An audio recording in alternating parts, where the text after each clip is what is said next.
എല്ലാ ഓണത്തെ പോലെ ഇത്തവണത്തെ ഓണത്തിൻ്റെ പതിവൊന്നും തെറ്റിക്കുന്നില്ല. അപ്പോൾ രാവിലെ എണീച്ച് കുളിച്ച് അമ്പലത്തിലേക്കാണ് നേരെ പോകുന്നത്. അപ്പോൾ ഇതാണ് നമ്മുടെ മാച്ചിങ് ഔട്ട്ഫിറ്റ്. ഒരു ഗ്രീൻ ഷെയ്ഡ് വരുന്നതായിരുന്നു നമ്മുടെ ഔട്ട്ഫിറ്റ്. എങ്ങനെയുണ്ടെന്ന് കമൻറ്റ് ചെയ്ത് പറയുക. അപ്പം നമ്മൾ നബിദിനം കൂടെ ആയതുകൊണ്ട് തന്നെ പോകുന്ന വഴിയിൽ റാലിയൊക്കെ ഉണ്ടായിരുന്നു.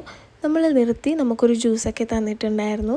അങ്ങനെ നമ്മൾ നേരെ അമ്പലത്തിലേക്ക് പോയി. കുണ്ടംകുഴിയിലെ അമ്പലത്തിലേക്കായിരുന്നു പോയിട്ടുണ്ടായിരുന്നത്. ഞാൻ ഫസ്റ്റ് ടൈമാണ് ഇങ്ങനെ രാവിലെയൊക്കെ പോകുന്നത്. അല്ലെങ്കിൽ കല്യാണത്തിനും അങ്ങനെ ജസ്റ്റ് ഇങ്ങനെ പോയതല്ലാണ്ട് എനിക്കങ്ങനെ ഓർമ്മയൊന്നുമില്ല. അപ്പോൾ നമ്മളവിടെ ചെന്ന് പ്രസാദമൊക്കെ വാങ്ങി അമ്പലമൊക്കെ ചുറ്റി വന്ന് പൂക്കളൊക്കെ ഇട്ടിട്ടുണ്ടായിരുന്നു. അങ്ങനെ പൂക്കളം നോക്കി. അമ്പലത്തിൽ തന്നെ നല്ല തിരക്കുണ്ടായിരുന്നു. ഓണമൊക്കെ ആയതുകൊണ്ട് തന്നെ തൊഴാനും പിന്നെ ഫോട്ടോസ് എടുക്കുന്ന സ്ഥലത്തെല്ലാം അങ്ങനെയെല്ലാം അത്യാവശ്യം നല്ല ഫോട്ടോ പോയിൻറ്റിലെല്ലാം അങ്ങനെ ഒരു ആൽബത്തിൽ നിന്ന് നല്ല ഫോട്ടോസൊക്കെ എടുത്തു, വീഡിയോസൊക്കെ എടുത്തു. അങ്ങനെ നമ്മൾ നേരെ സുള്ളിയിലേക്ക് വന്നു. അപ്പോൾ എൻ്റെ ചേച്ചിയുടെ മോൻ്റെ കോടിയോണമാണ്. അപ്പോൾ അവൻ എന്നെ നേരെ കൊണ്ടുപോയിട്ട് അവൻ അമ്മയിട്ട പൂക്കളെല്ലാം എന്നെ കാണിച്ചു തന്നു. മിക്കവാറും അത് കൊള്ളാമെന്ന് കരുതി ഞാൻ അവനെ എണിച്ച് എൻ്റെ കൂടെ ഫോട്ടോസും വീഡിയോസും എല്ലാം വീണ്ടും എടുത്തു.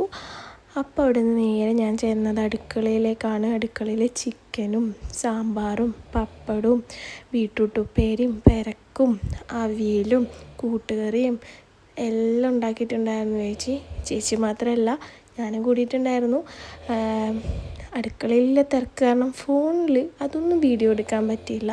പക്ഷെ ഇങ്ങനെ കുറച്ച് വീഡിയോസ് എടുത്ത് ഞാൻ നിങ്ങൾക്ക് കാണിച്ചു തരാമെന്ന് വിചാരിച്ചു. അപ്പോൾ ഇതാണ് എൻ്റെ ഓണക്കുഞ്ഞി. അപ്പോൾ നമ്മളിന്ന് ചോറ് കഴിക്കാൻ വേണ്ടി പോയി. നല്ല ഇലയിൽ എല്ലാ കറിയും കൂട്ടി കഴിക്കുമ്പോൾ എൻ്റെ മോനെ പറയണ്ട. ഓണത്തിനും വിഷുവിനും ഒരു സന്തോഷം എന്ന് പറയുന്നത് സദ്യ നല്ല വൃത്തിയിൽ കഴിക്കുക എന്ന് പറയുന്നതാണ്. അങ്ങനെ പായസമെല്ലാം ഉണ്ടായിരുന്നു, സേമിയ പായസം. അപ്പം അതും പഴവും ഓലികയെല്ലാം കൂട്ടി കഴിച്ചു. പിന്നെ ഒന്നും പറയണ്ടല്ലോ, മധുരം അങ്ങ് തലക്ക് കയറി പിടിച്ച് ഉറക്കം എന്നെല്ലാം പറഞ്ഞാൽ പിന്നെ പറയേ വേണ്ട. അവിടെ നേരെ നമ്മൾ കാറിൽ കയറി വീട്ടിലേക്ക് വന്നു. പായസം കുടിച്ചുകൊണ്ട് തന്നെ നല്ല ഉറക്കമുണ്ടായിരുന്നു. അതുകൊണ്ട് ഞാൻ വീഡിയോസ് ഒന്നും എടുത്തിട്ടില്ല. തിരിച്ച് വരുമ്പോൾ നല്ല വൃത്തിയിൽ ഉറങ്ങി രാവിലെ തന്നെ എണിച്ചുകൊണ്ട്. അപ്പോൾ ഇത്രയല്ല എൻ്റെ ഓണം.